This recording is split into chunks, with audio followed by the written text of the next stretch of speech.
Hello, everyone. Welcome to Dean's Chat, where we discuss all things podiatric medicine. My name is Dr. Jeffrey Jensen. I'm the Dean at the Arizona College of Podiatric Medicine and the host for the Dean's Chat podcast. Once again, I am joined by my co-host, Dr. Joanna Richey. Hi, Joe. Hey, Jeff. How you doing? I am doing great. I see you're sporting your Baco vest there. Oh, man, and I need it. It's 57 degrees outside, which in Phoenix is just frigid. So there are number threes in the front in the temperature in the morning, and that is officially too cold for my blood. So it's wonderful to keep me nice and snuggly in my office today. Well, there you go. Yeah. We have a phenomenal interview today, Joe. It gives me great pleasure to introduce Dr. Gerit Mulder to Dean's Chat. Welcome to Dean's Chat, Dr. Mulder. Well, thank you so much. It's a pleasure to see you again, and it's a pleasure and an honor to be able to participate in this. Well, thank you. We go with first names on Dean's Chat. We're pretty informal. Is that okay? Gerit, Joe? That is perfect with me. I prefer going by my first name. All right. Well, let me do a little more formal introduction. Gerit works with the Christus St. Vincent Medical Center Wound and Hyperbaric Center in Santa Fe, New Mexico. He received his doctorate in podiatric medicine at California College of Podiatric Medicine. He went on to do his residency training at the VA Denver. He recently received his PhD. Help me pronounce this university, Gerit. Ooh, it's complicated. It was a combination program with the University of California, San Diego, with Chulalongkorn, which is the largest medical school and medical center in Asia, and it's in Bangkok. Oh my gosh. And your dissertation was on bone marrow aspirate-derived stem cells for chronic wounds. That's awesome. Correct. So we're going to have a whole host of things to talk about, but I'm going to give you a little snippet here. We're going to talk about wound and tissue repair, biotechnology, wound infections, clinical trials, product development and formulation, global research, education and marketing. And I got to be the first to tell you, when I got out of residency, Gerit gave me an opportunity to work with him at the Wound Healing Center in Denver, Colorado, and just really made a tremendous impact on my career early on. And Gerit, I always thank you for that. Well, it was a pleasure. Those are fond memories, and those were wonderful times. So, Jeff, if you give me 1 second, I'm still in clinic. I'm going to close the door back here so we can hear better, because there's still patients in there. Let me close this. Thank you. So, yeah, no, those are wonderful times. It was great working with you back then, and they're certainly all good memories. Oh, for me too. So, Gerit, I told Joe a funny story earlier this morning. When I came to work with you in Denver, I was fresh out of residency, and you were doing clinical trials. We were doing clinical trials on Dermagraft, Apligraft, with Daiichi from Japan. You had 5 or 6 clinical trials going on, and one day, the first day at work, you gave me a check and you connected me with a gentleman named Vashi. I'll never forget. Oh, that's right. And you told me, you said, we're going to be interfacing with biotech companies and the wound care industry. It's not just patient care, and you got to look the part. And Gary, I'll never forget that. I went and I bought a couple suits and got some shirts, and that left a lasting impression on me that really had a positive impact on my career. So I thank you for that too. No, that was wonderful. It was a great start for me, and it's wonderful you were able to participate in that. And over the years, I'm sure you've seen everything just grow and grow and grow in that entire area, because back then it was a novelty, especially in podiatry. And so it's changed and grown tremendously over the last 3-4 decades. Well, so Gerit, one of the interesting things was before, when we got into this and you were doing all those clinical trials, there weren't a lot of advanced products, and you were leading the charge from a podiatric medicine perspective, getting clinical trials and getting the podiatric field to be leaders in wound care. You were at the cutting edge of that back in the 80s and early 90s. Can you talk about what that was like? Sure. When I first started getting into the wound care, which was 83, no one even knew what podiatry was back then. They had no idea what podiatry did. And at that time, it makes me feel good to say I was the first podiatrist to really go into the field and meet companies and explain what podiatry did, what we were capable of doing. And it was an interesting pathway at first because we opened the very first wound clinic, or actually the second. Tom Hunt in San Francisco, the University of California opened the first. A week later was when we opened the first one at the VA, and then later the one that you were participating in as well. But there were no wound clinics. And certainly, even though podiatrists were at that time heavily involved in predominantly diabetic ulcers, now it's a great variety, people weren't even aware that podiatrists could treat diabetics. So it really was an adventure trying to educate all the industry, but all the clinicians in other fields that really didn't understand what we did. It was a hard challenge, an uphill climb at the beginning, but as it went on, it became more and more rewarding. Well, you were doing all those clinical trials, and we were enrolling a lot of patients, and we found ourselves on papers with leaders in the wound care space that are legends at this point, and you were working hand in hand with them. It's interesting to look back. I think of the KCI in the back. We looked at that device and did studies before it was even a KCI device, where it was a smaller company, and a lot of the products back then were not with the companies they're with today. So it was really interesting to be able to look at them, start the research, and do all these projects, and then watch these products grow and become parts of major companies. And just one thing to remember, the very first wound dressing way back was Duoderm, which was an ostomy product and became one of the first dressings to be used on wounds.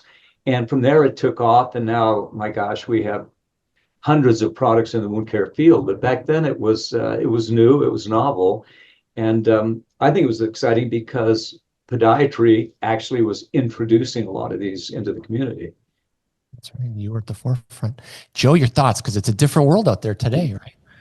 It is. But I think one of the things that I was most excited about, Gerit, today is our show. We focus a lot on mentors and mentorship. And as Jeff has kind of shared some of his stories with me about starting his career, what I find so interesting is how you actually took on that mentorship role is different too than what people do even today.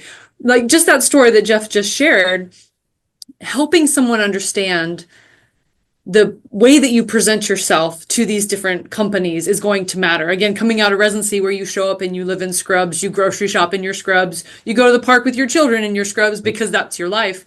And now transitioning into a new role, how every part of what he does, you were mentoring. And so I guess one of my questions for you is, where did you learn your mentorship style? And I feel like now young practitioners come out and they're kind of thrown to the wolves. They don't get mentorship. They come as an associate, and it's a very different view of like, you're going to work for me and I'm going to invest in you and I'm going to profit off of you in the long term. But it seems like your approach was a little bit different. So can you talk a little bit maybe about your own mentorship? Who were some big mentors to you? And then what that experience was like starting a practice and bringing somebody in? Sure. And I mean, that's a very interesting and it's a very broad question that brings in so many different factors. Because back then, when I first started going into wound care back in podiatry school, there were no mentors. No one did much wound care in the sense of there were no wound care centers. We treated diabetic ulcers. And I think what's important for especially the young podiatrists coming out to realize is you have to bring in other experiences and other skills. They don't come to you, so you have to seek them. And some of those skills that were successful were one, getting engaged by taking public speaking classes. So you knew how to relate to companies and to people, and that was very, very important. Public speaking skills, and then for research, to go to companies, and which is what I did initially, to go to all these different companies that are out there, and there were fewer then, and say, look, by the way, I'm a podiatrist, and we're capable of doing all this research that other people aren't doing. So the first few years out of the residency, and even during the residency, involved calling different large pharmaceutical and medical technology companies and saying, by the way, I'm interested in doing research, and I know about your product, I know about wounds, can we meet? So the first steps were for me to reach out to them and say, well, you need to work with a podiatrist, you need to work in a wound clinic. And then we actually opened, like I said, the second wound clinic, Tom Hunt in San Francisco, as I mentioned, being the first, and called it the Wound Healing Institute back then. And then companies were suddenly interested, saying, wow, there's a place that treats wounds, and wounds are becoming more important. And they're transitioning outside of just the nursing profession. So a lot of that was spent reaching out to companies. And again, to do that, you want to feel confident. You want to present yourself as confident. So you take classes, again, well, why a public speaking class? Because that helps you meet with the head of research, the CEO of a company, and go in there, making them feel, wow, they can offer us something. So that was the beginning of it. And that started a lot of the projects coming in. And then you start building your CV. But I think a lot of podiatrists, particularly at that time, limited themselves to saying, well, I just treat this lower extremity and I don't go out of it, and we don't really do research. And really educating people on what can we do as a physician, as a researcher, and as someone that can now offer a lot to the community. And that's how it started out. And when Jeff, when you came in, we were starting out in that area, and people were beginning to come in and contact us, wanting to do research and to start growing. So that was the first step. Yeah. And don't limit yourself to the US. Start broadening out, because even at that time we were ready, I was already reaching out to different countries where wounds were even a bigger problem than here, and starting to lecture abroad in different companies, going internationally. And it started out with the diabetic foot, but it turns out we also treated venous ulcers, and then a lot of pressure ulcers. So all these other types of wounds that you see everywhere else in the body are also on the lower extremity. So again, broaden your entire viewpoint. Go out, and to start out, you may have to contact 100 people to get the right 3 people initially, and to grow from there. Garrett, you also had a passion for education, because when I joined you in 1993, you were putting on 3-day wound care seminars. And if I remember correctly, they were sponsored by various companies like Smith & Nephew and J&J. Remember, we had 6 or 7 people fly in once a month to spend 3 days with us? That's right. I remember that. We actually were one of the first education centers that started out with nurses and progressed to physicians, where we said, well, you want to learn about wound care. And there's a very prominent nurse now, Susie Seaman, who's one of the top nurse practitioner speakers in the country. She came to me as a student right out of nursing school. And so we started having people come to our center to learn about wounds. What was interesting about that aspect of education was that then we expanded in the 90s to contacting hospitals in Hartford, Connecticut, in Illinois, all over the US, and saying, we can give you a 5-day wound course and tell you how to set up a wound clinic. We'll spend 3 days going over every type of wound, approaches of treatment, dressings, products, and then billing, all these issues.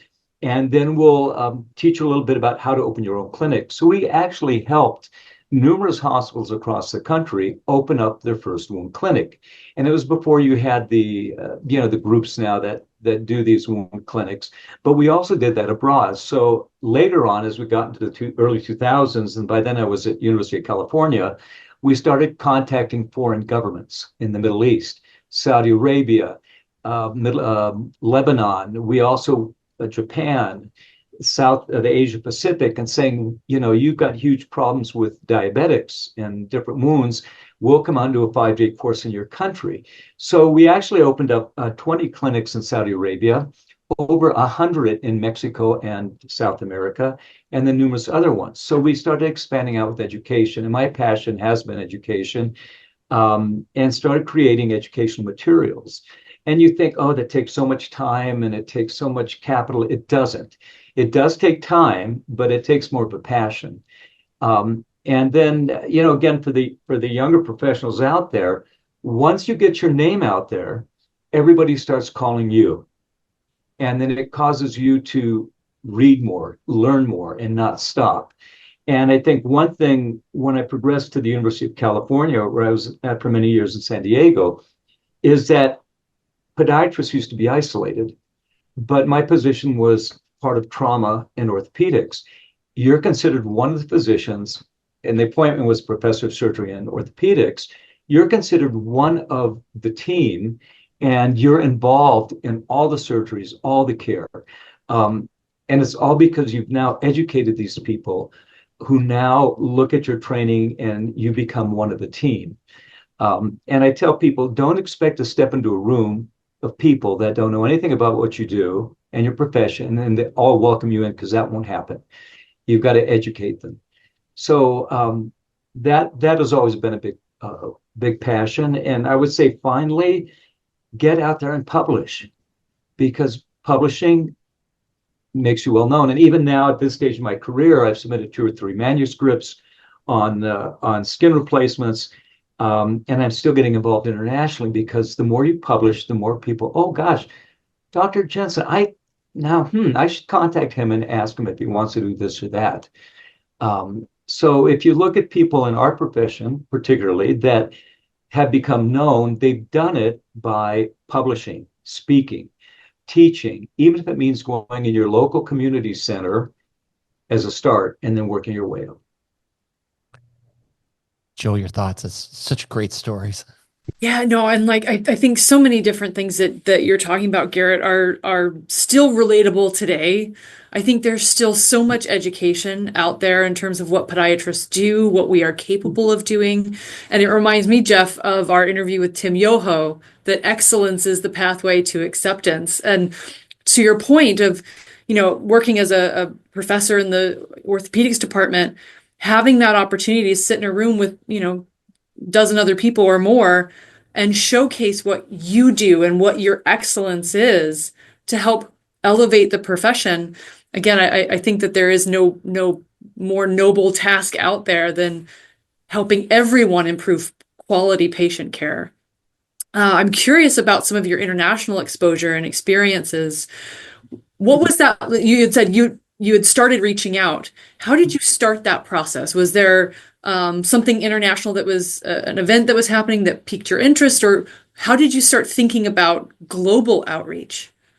Well, it really was secondary to a lot of the biotech, pharmaceutical, and medical device companies contacting me and saying, would you lecture in Japan? Would you lecture in Germany? Would you lecture wherever in Sao Paulo? And then at the lecture, first of all, you need to know your material. Mm-hmm. Because people are going to ask you questions. So you need to do your studies, your background research. And then once you are in that setting, you don't go back to your room. You interact with the audience, with the physician. So a good example would be in Brazil. It was a major plastics conference, and I went out and interacted with all the plastic surgeons, and we talked and we discussed things. Then they invite you, would you like to speak at our conference, which is not a company-sponsored conference, it's their society. Would you like to speak at the Brazilian Society of Plastic Surgeons? Would you like to speak at the German Orthopedic Society? Yeah. So they start inviting you, but you have to make them feel you have some knowledge that you can offer that's going to benefit the group that they don't have. And so that led to the societies, as a result of lecturing for companies, going to being invited by the societies to speak. And it grows very quickly. So if you're asked to speak at, way back then, it wasn't called the European Wound Management, it was a different group. You speak at a conference and they've got doctors from all over Europe. And you get excited about your topic. You teach them new things. You learn how to teach. So again, it goes back to, I took a class on how do you do a presentation? Never more than 5 bullet points, not 50 items. What is the audience interested in? They get really excited, and afterwards they come up to talk to you, and you have your card, and it grows. You plant the seed, and it grows and it grows and it grows. And then one thing we did through these meetings is I contacted the government health department, like in Saudi Arabia, and there's a huge diabetic problem there, and said, we can offer a 5-day course in Saudi. You cover our expenses coming over, whatever, and we will give you a 5-day course. And they would bring all the physicians into Riyadh or into Dubai, and we would do a 5-day course, but also contacting the right people in the government of those countries. And that will grow in itself too. And I think one thing that's very important, I took classes on understanding other cultures. So when you go there, okay, the way I'm going to act with someone in Saudi is not how I'm going to act with someone in Japan or someone in China. So you learn, how do they think? How do they react to you? What do you have to say to them? What is appropriate in their culture? And they feel very comfortable with you, and they say, well, can you come back next year? So again, it's progressive learning. You never stop learning. Mhm. And Jeff, you have two kids. One of the things they tell them, the one thing you never ever want to stop doing in life is learning. Don't ever think you know everything, because you never will. Just keep learning. To that point, Gerit, you're fluent in Italian, French, German, and Spanish. Correct. Yeah. Used to be fluent enough in Japanese, but that's gone to the wayside. I haven't used it enough. So, No, I'm sorry, Joe, go ahead. No, so I'm sorry. That's fantastic. So how did you go about learning the languages? Because everything that you're talking about, you take a course to help present, how to communicate with people, how to present a topic, how to learn about cultural competency. Were you taking, because it takes a long time to learn a language. How did you approach that? well, I fortunately had the advantage of learning them growing up, because I grew up in Europe till I was 17. My father was actually with the U.S. equivalent of the CIA for years. So my whole life till 17 was there. And my mother was from Italy, so we spoke one language with her. We spoke German outside the house. My father's family was Dutch. So and living in Europe, it's not uncommon to know Yeah. that many languages. My father spoke seven fluently, but most people, as you know, outside the US, know usually three languages, two to Yeah. three languages. And then growing up, it just came naturally. So that was fortunate. Yeah. But I think the difference was, I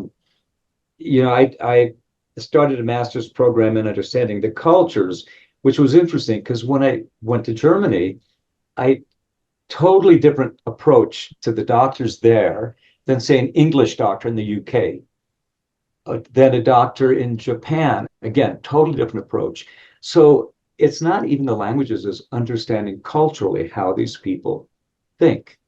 And the Middle East was probably the toughest, getting used to the culture, but you adapt, and then people feel you've taken the time to learn about me. Yeah. You're interested in me, and it's not all about you. So suddenly they feel you're part of their group, and that's very important. Um, and I think it's just as important today with patients. A patient wants you to listen to them. They Absolutely. want you to understand them. They want to feel, gosh, this doctor, he knows what I'm going through. They feel what I'm going through. Not walking in the room, oh, what's your problem? Oh, yeah, well, you've got an ulcer. Fine, we'll do this. It's like, well, tell me about how you got this. Tell me about what you've been doing. And I find that really lacking in all medical professions today. The patient wants to feel like they're your special patient. And it's no different with anything else. Gerit, can you talk a little bit about the Wound Healing Institute when you formulated it? Back when I went to school and went through residency, evidence-based medicine was not on the tip of everybody's tongue, but you had the pulse of that early on. You understood that outcomes, a tremendous emphasis on future care. Can you talk about those early days of research? Because you had a background in research, and then you started a company that you're doing research, and of course, you were the IRB chair, and you passed it off to me. I remember that. I remember that. Yeah. But I just found it interesting, Garrett, because you were kind of on an island out there. It wasn't commonplace in our profession to understand evidence-based medicine and statistics and things, but you were all over that early. How did that come about? Well, it's absolutely spot on, Jeff, that you look back then and people do case presentations, and it wasn't, let's do a randomized controlled blinded study that's powered to the right number of patients. And my concern was products were starting to come out, and people were making all these, especially companies, incredible claims. We heal this, we heal that. Well, show me it's better than what I'm using. Show me that you are a product that is definitely superior to another one. And the only way to do that was to do a trial, randomize it, and when possible, blind it, which wasn't always the case, and tell companies, well, it's going to help you to show you better by comparing it to this form of care. and showing you are significantly statistically better. So that led to the randomized control trials, which now people want to know, is it level 1, 2, 3, or 4? How many patients did you enroll? Now it's become a whole art. But back then, it's like, well, I know it's going to cost a little money, but we need to randomize it. We need to standardize it. And companies were very interested in that because people weren't doing that much. So that in itself it grew over time. And so when new products came out, I'd contact a company now.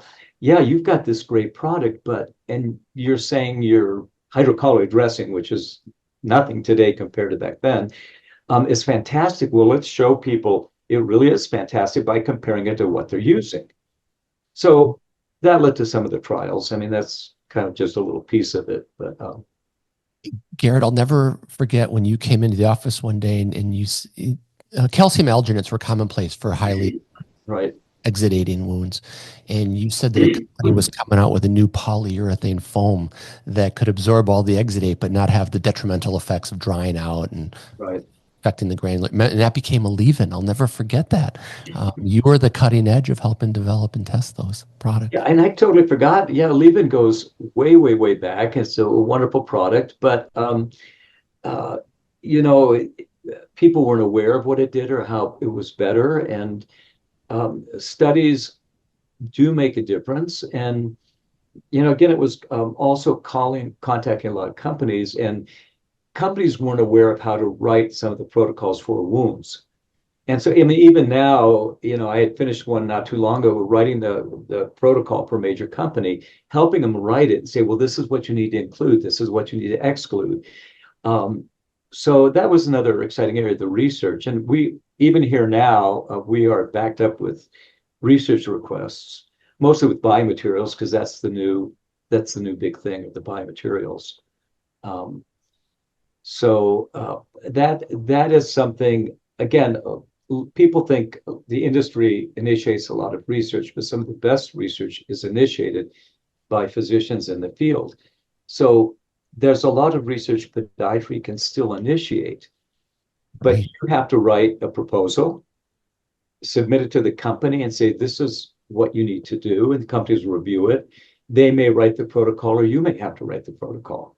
But that's an exciting area that people neglect. Oh, it's huge, Gerit.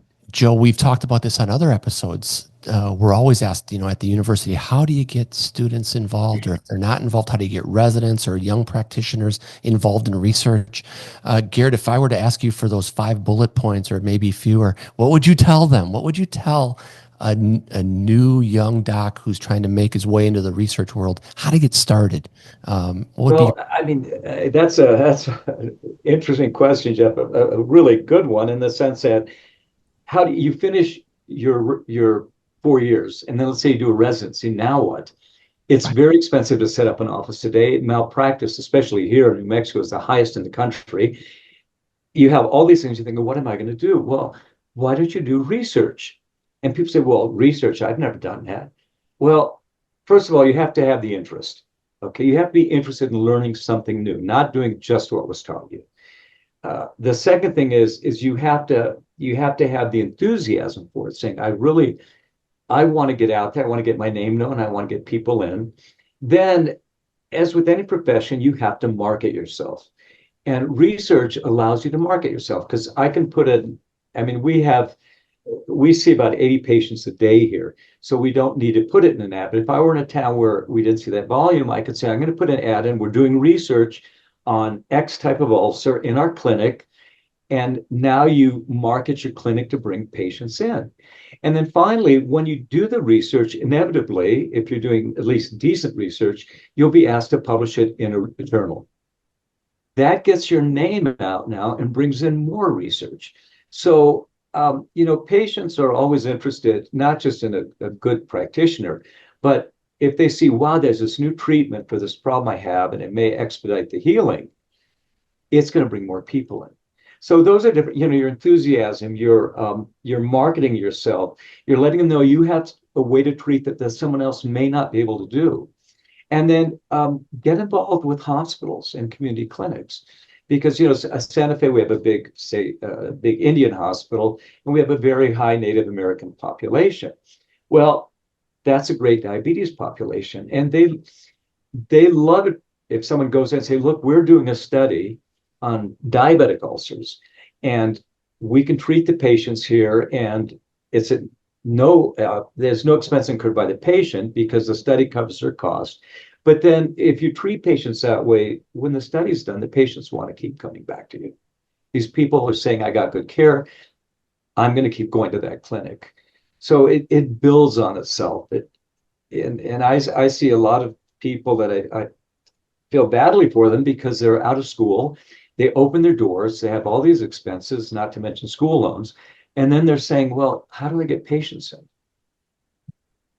They can go on a page and see 15 different podiatrists in their area. Well, how do they pick which one they want? Well, the ones that distinguish themselves. Differentiation, absolutely. That's a great playbook, a great template. So I'm sorry, Joe, I'm kind of hogging the interview here. One more question for Gerit. So what do you tell a young person? How do you contact a company, Gerit? Would you write a white paper and get it in the right hands and suggest a small series of patients, or what would be your recommendation in that regard?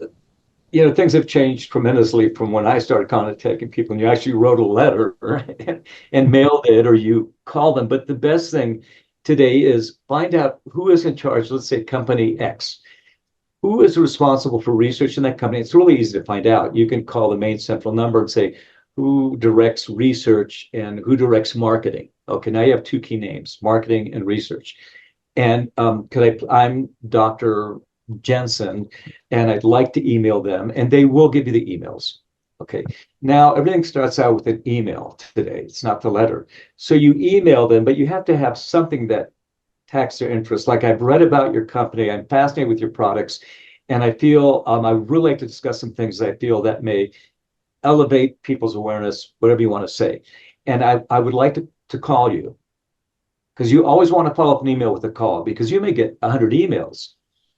But if someone says, I'm going to call you and I'd like to set up a time at your convenience. So I always follow it up with a telephone call. Find out who's at the top, find out their email them, and then say you're going to call them. If you don't hear back, be persistent. Send another email out. And I would say at least 80% of the time, they will set up a time for you to talk to them.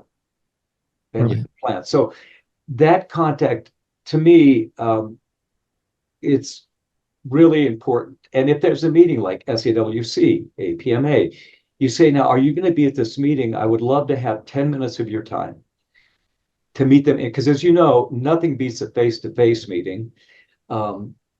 This is wonderful, but if we were all sitting in a room, it's a different interaction. Set up a time to meet with them at SAWC, APMA, whatever meeting they're at, and the 10 minutes will turn into 30 minutes or an hour. And that will now turn into a relationship. And even in the foreign things where I meet the doctors and people still give out their business cards with their email, I always followed up with an email. It was great meeting you. I'd really like to contact you, and follow up on it. Because just exchanging business cards isn't going to do it. And that builds up relationships. Yep, relationships. Yeah, you mentioned that, and that's everything. Joe, your thoughts? There's so much here. Yeah, and that was exactly one of my questions, Jeff. So I guess my piggyback question would be, are there opportunities? Let's say someone is a little intimidated by the idea of developing a research protocol or suggesting some of those things. Are there opportunities for studies that are already running to enroll as an additional site and be a part of an existing protocol? And if so, how do people get involved with that? No, right now, January of 2025 is a prime time for anybody that wants to do research. So if, say, where you're at, you wanted 3 research projects, they are there. Companies right now are looking, because now is a big time. If we get the biomaterials, that's a big area. And they're progressing from biomaterials to battlefield warfare biomaterials to antimicrobials. A lot is going on in the government. Well, we had to turn down studies, as from the end of last year to now, because we have too many requests, and they cannot find sites. So contact sites that are doing research. Like if you were to call me now and say, you know anybody that's doing studies? Well, sure, there's company A, B, and C, and they are looking for other sites. That is a prime way because they're right now with Medicare and the CMS changes, a lot of these companies aren't going to be able to sell their products unless they have studies, which they have not done.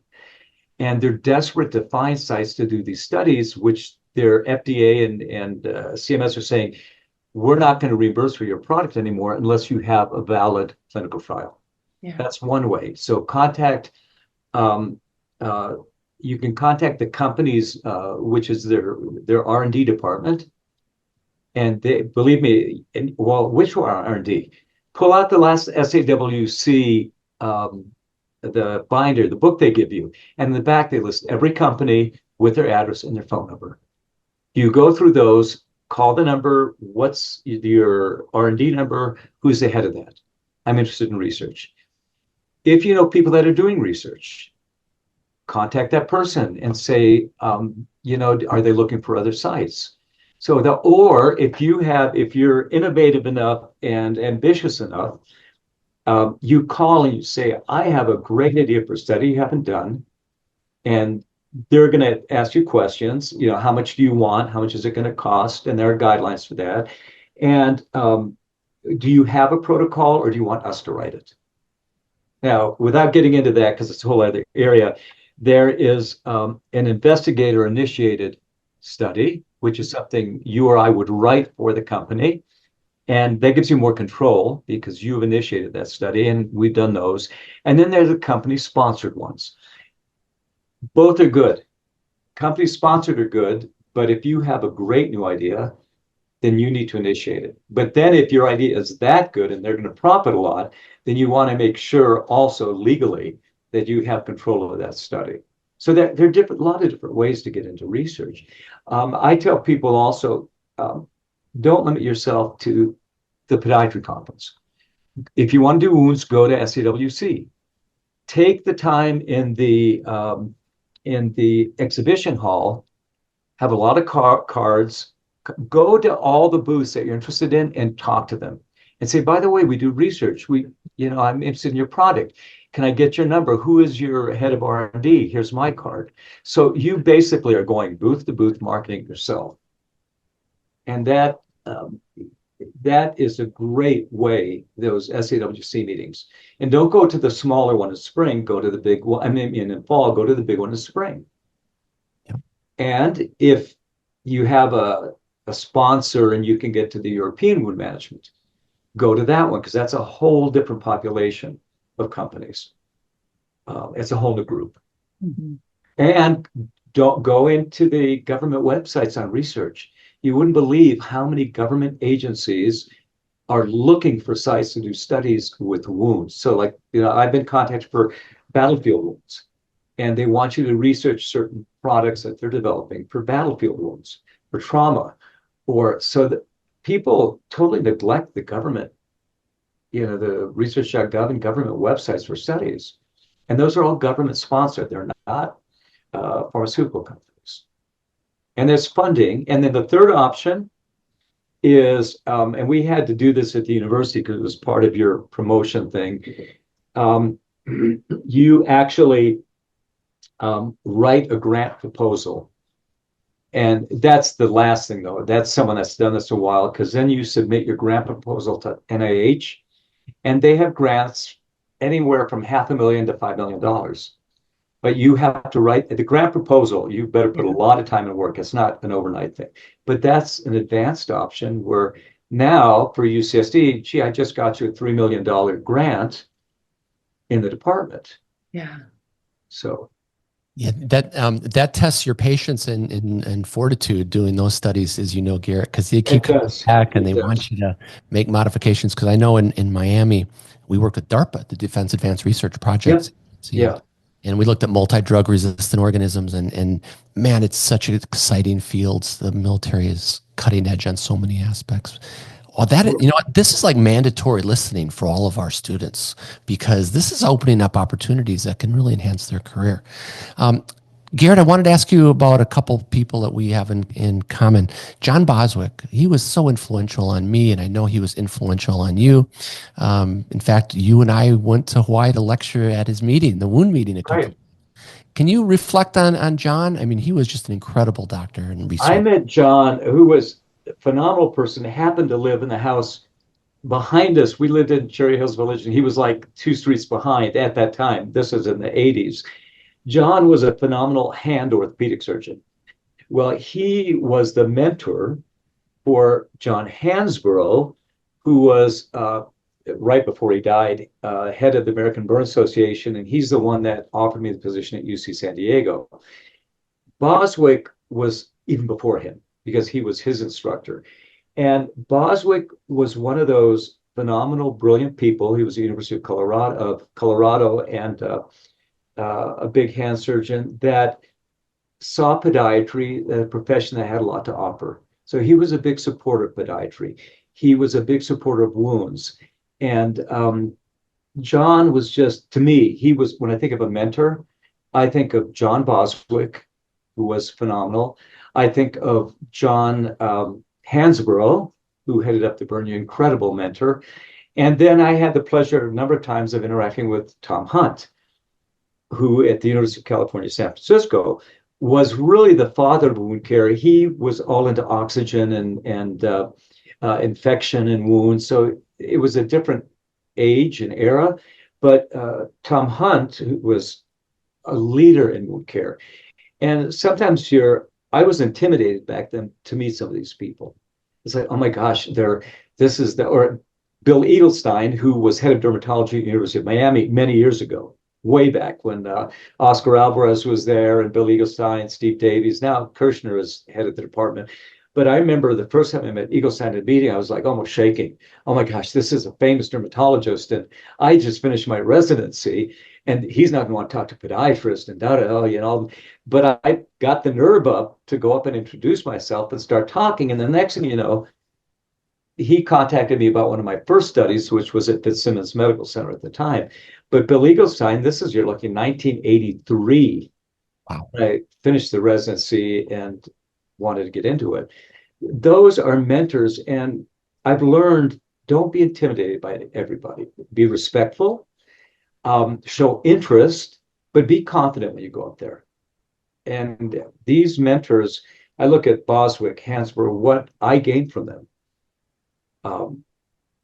was something I never would have gained had I not had mentors like that. Yeah, mentorship is such a theme. Joe and I have been doing these interviews for a couple of years now, and all the leaders in our profession had their career kind of not stamped, but significantly advanced by mentors, and it's a special relationship. It is, and I remember meeting John Hansborough. I was on a flight to San Diego from the Wound Healing Society meetings used to be separate then. And I was there and I had a presentation, and by sheer fate, he was seated next to me on the flight. And he was a very serious person. If his residents didn't know an answer, he'd tell them to get out of the room and come back when they knew it. And he's sitting on the plane, very serious man. Oh, well, I heard your lecture. You'd be interested in San Diego.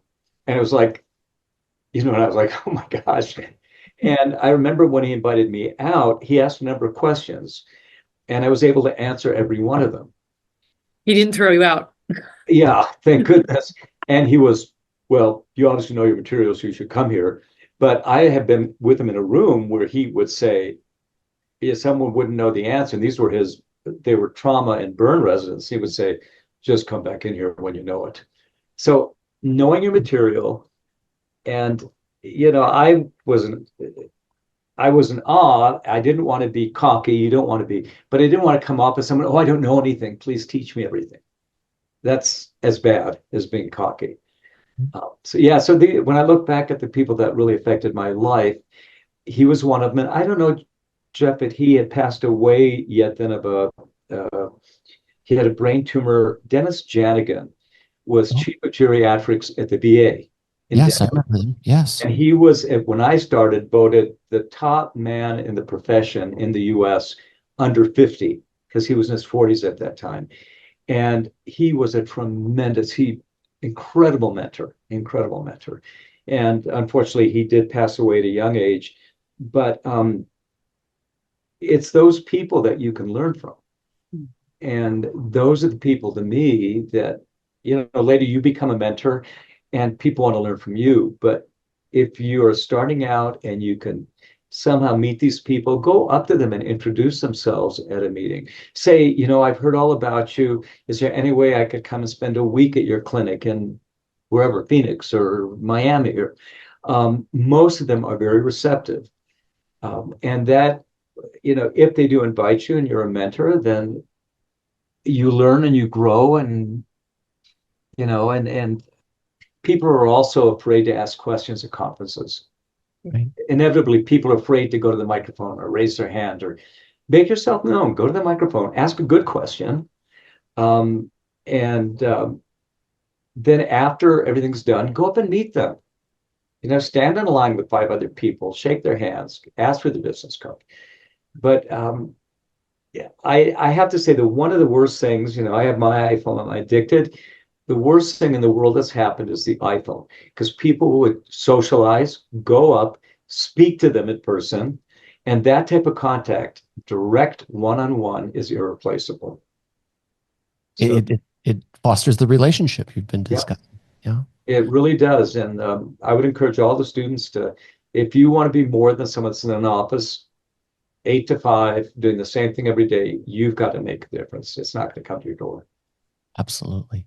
It's interesting, Gerit, when I was, after you had gone to Organogenesis, I used to meet with John Boswick at the Egg and I there, that one restaurant. Yeah.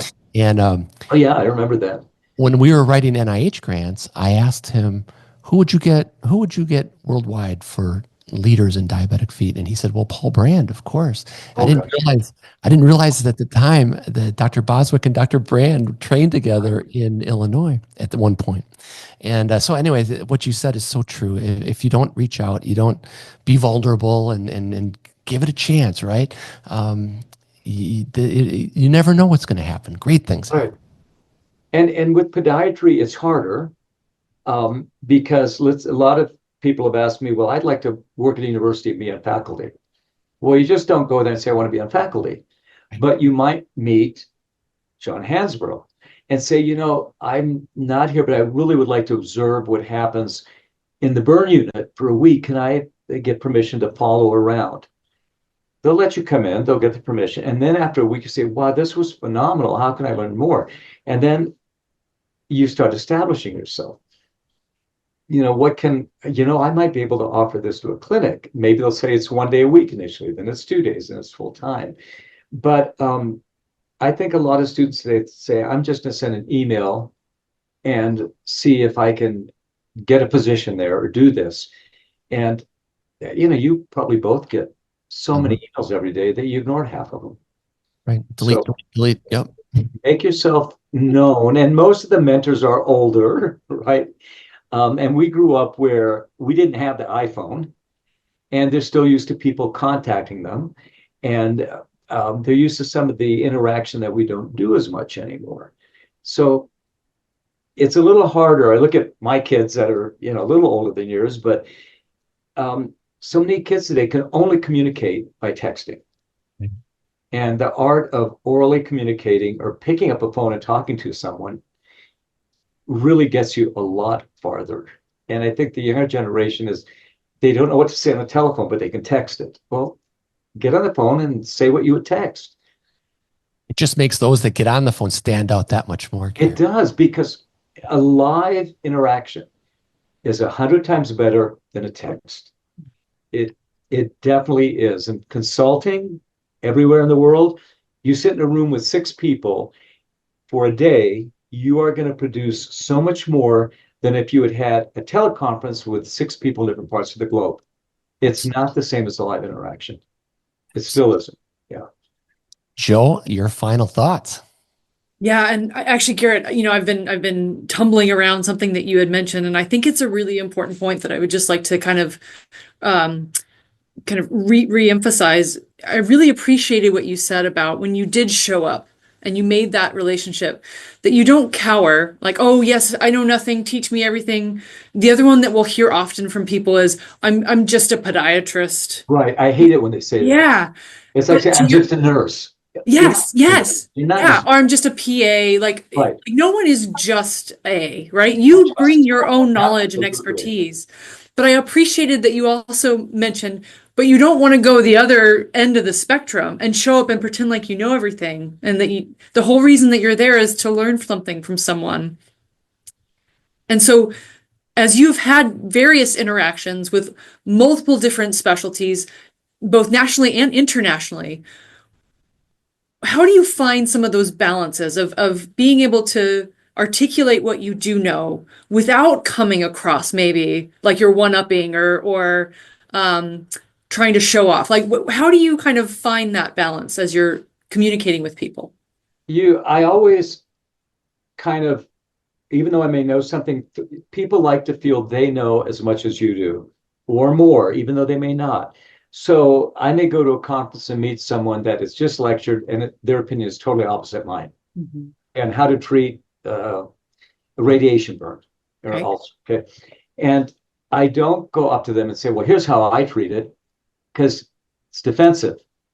But I don't go and say, oh, tell me everything. I go up and say, well, my approach has been this. I'm really interested in what you do, because I'd like to find out more about what you do. What do you think of this? So I already know what I think of it, but by saying, what do you think of it? You're saying, well, I respect your opinion. I'd like to know what you know. And that is a very different approach as well. What do you think of treating it this way? Have you done that? Or, what approaches do you use?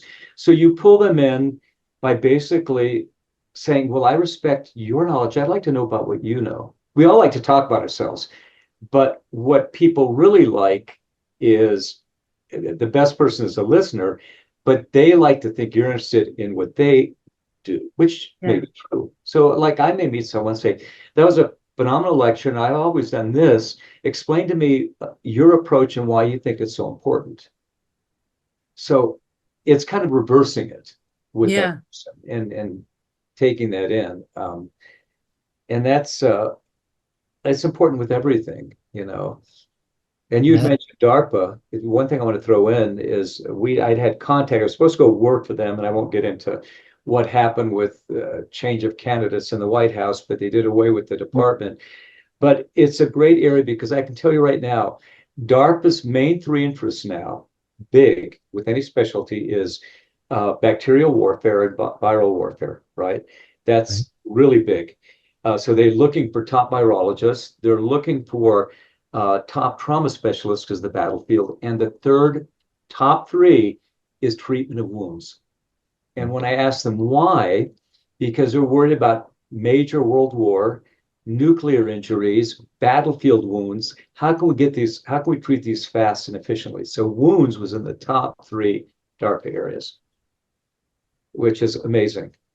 When I'd go to some of their meetings once in a while, and I'll never forget they were doing tests on different types of chemical warfare and how it affect the eyes, because different chemicals affect the different muscles of the eye different. I mean, just things that would at the time I was like, whoa, that's big time innovative. So, and there's a lot of great stuff out there, no doubt. And now too, wounds. I mean, their big concern now is, well, we have all these dressings, but I need something that'll kill all the contaminants and bacteria at once on the battlefield. We need to develop something in that area. Right. So, you're a podiatrist that knows a lot about infection and a lot about dressings. I could probably say, let's see if we should get together and discuss how we can put these two things together. Makes sense. Now, from your standpoint, from both of you, how do you get students and people finishing the programs to have that interest and to replace us, right? I mean, I'm at, past the senior age, and I'm still doing this, but how can I'm not going to be here that many more years. So how can I get the younger generation to step in and take it to the next level? Because what we've done, what you've done from your beginning, is you've gone to the next level. And what I'm seeing today is they're all staying at this level. Yeah. How can we get them to step up, keep stepping up? Well, Garrett, we've initiated some, as you said, investigator-initiated research. We've kind of started student-initiated research to kind of get them to feel vested in the That's process. great. And you know how it is. If it's their idea, they'll work on it. So I They think, will. It's their idea, and they need the encouragement. right. And I think the big area to go now, that's going to be our intelligent biological dressings and bacterial resistant or totally anti-infective dressings, because we're really behind on that. That's something students should really look into, and because there's a wide open field and huge interest and financial backing from government and from companies. Garrett, would you consider coming and giving a talk to our students? Sure, Phoenix. But we were talking earlier, Joe and I, right before you came on. For some reason, my mind still had you placed in Miami. Well, you're only 8 hours away. Right. 6 hours, actually. Six. Yeah, if you drive like I do, it's 6 hours. Yeah. Right. Yeah, But no, you're always welcome. Santa Fe is close. So no, I would love to. You just need a topic. And one thing I do that sometimes makes them uncomfortable. I say, now, if no one's going to ask a question, I'm going to go around and start asking them. So people start, once 2 or 3 people start asking questions and getting excited, then everybody is. Absolutely. And you pull it out of people. I mean, Pull it out. your enthusiasm is infectious. No. Enthusiasm, you always had a lot of enthusiasm, and enthusiasm is infectious to people. You lecture to students, what do you want to do? You want to get them all riled up and excited, not falling asleep after 5 minutes. You want to get them involved with what you're saying. And then finally, you want to get them to get off their seats and do something. Right. So I think it's an exciting proposition. We need to get podiatry really involved and motivated. And what they can do today is 10 times or 100 times more than I would have been allowed to do 40 years ago.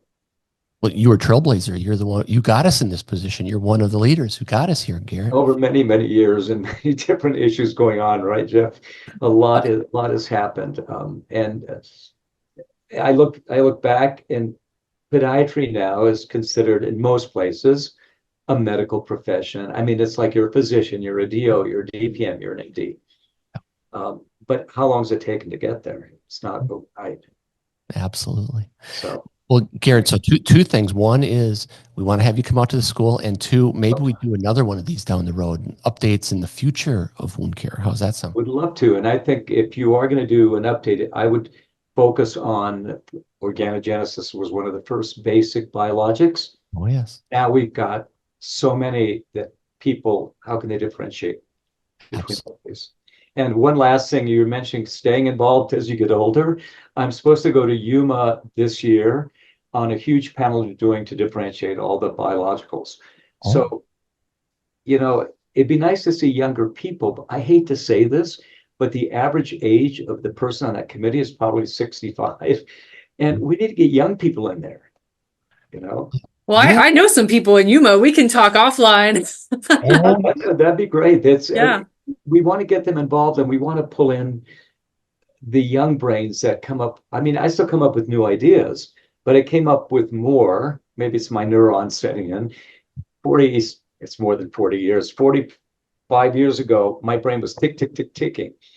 So let's get the podiatry students to really get involved. And for your institution, there are grants in the 7 figures they could be bringing in for your institution to do the research there. Absolutely. So, absolutely. Anyhow, but it's been a pleasure discussing this with you. I've really enjoyed, making contact after a while, and Joe meeting you as well. This has been a real pleasure. Oh, thank you. So nice to meet you as well. And there's so many things I still want to talk to you. So I'm excited about maybe a part 2. No, part 2 would be absolutely wonderful. There is, as I tell people, podiatry started out years ago. You treated the foot, and the foot's part of the whole body. Yeah. Now, and I don't know, Jeff, if you're aware, like in California when I left, that the law passed that allowed a podiatrist to be a first assistant on and participate in any surgery anywhere on the body, as long as the primary physician was there for the key steps. I did not know that. Yeah, so they've I mean, my gosh, look at what you could do so many years ago and what you can do now. So they're respected, but you earn respect, and you earn that by increasing your knowledge base. Absolutely. Well said, Gerit. Well, Gerit, we're going to send you one of these Dean's Chat cups. I'll be. Well, thank you. And Motivate your or fuel your research. I feel it every morning when I sit down here and go through my charts. So, yeah. there you go. And so thank you again for joining us. And you truly have made such an impact in the wound care space and the podiatric space. Congratulations. What a career. Well, thank you for the invitation. It's really been a pleasure being invited to this and to participate. So I feel honored. Thank you very much. Well, you're welcome. And to all of our listeners out there, if you're listening on Spotify or Apple Podcasts, please give us a 5-star rating, or you maybe even leave a comment. And if you're watching on YouTube, by all means, become a subscriber. And until next week, everyone, cheers. Cheers.